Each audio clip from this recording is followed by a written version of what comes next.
Helicopter নামল প্রত্যন্ত এলাকার এক স্কুল মাঠে। তা থেকে বেরিয়ে এলেন এক নবদম্পতি, চারপাশে উৎসুক জনতা। মঙ্গলবার দুপুরে এমন এক ভিন্ন আয়োজনের দেখা মিলল পঞ্চগড়ের বোদা উপজেলার মাডিয়া ইউনিয়নের মাডিয়া মডেল হাই স্কুল মাঠে। জানা গেছে যে সিঙ্গাপুর প্রবাসী প্রকৌশলী শহীদুল ইসলাম শহীদ নববধূকে হেলিকপ্টারে নিয়ে গ্রামের বাড়ি আসার স্বপ্ন থেকে এই উদ্যোগ। ফুল দিয়ে তাদের অভিনন্দনও জানিয়েছেন সবাই। এদিন কয়েকজন স্থানীয় ব্যক্তি জানান যে আমরা কখনো হেলিকপ্টার দেখি নাই, তাই পরিবারের সবাই মিলে হেলিকপ্টার সহ নতুন নববধূকে দেখতে এসেছি। আমাদের এই প্রত্যন্ত অঞ্চলে যে একটা হেলিকপ্টার আসছে, আসলে আমরা সবাই অনেক উপভোগ করলাম। সেখানে বরগুনে দেখলাম। আমরা হেলিকপ্টার দেখতে আসছি, আমরা দেখি নাই কোনো দিন, ওই জন্য দেখতে আসছি।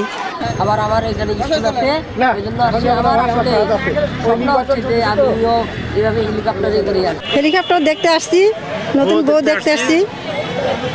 দেখতে আসছি। এ সময় প্রকৌশলী শহীদুল ইসলাম শহীদ বলেন, আমার স্বপ্ন ছিল হেলিকপ্টারে করে আমার স্ত্রীকে নিয়ে বাংলাদেশে আসা। সেই স্বপ্ন থেকে নিজ জন্মভূমিতে ফিরেছি, খুব ভালো লাগছে।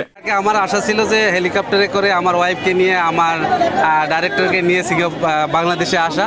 সো আমার এটা ভালো অনুভূতি, আমার খুব ভালো লাগতো। জানা যায় পঞ্চগড় জেলার বোদা উপজেলার মাদিয়া ইউনিয়নের আলোকপাড়া গ্রামের বাসিন্দা শহর আলী ও রহিমা বেগমের ছেলে শহীদুল ইসলাম। শহীদুল ইসলাম 2007 সালে সিঙ্গাপুরে গিয়ে সিঙ্গাপুর ন্যাশনাল পলিটেকনিক ইনস্টিটিউট থেকে পড়াশোনা করেন। এর মাঝে 2023 সালের নভেম্বর মাসে উভয় পরিবারের সম্মতিতে সিঙ্গাপুরের বাসিন্দা এই তরুণীকে বিয়ে করেন শহীদ।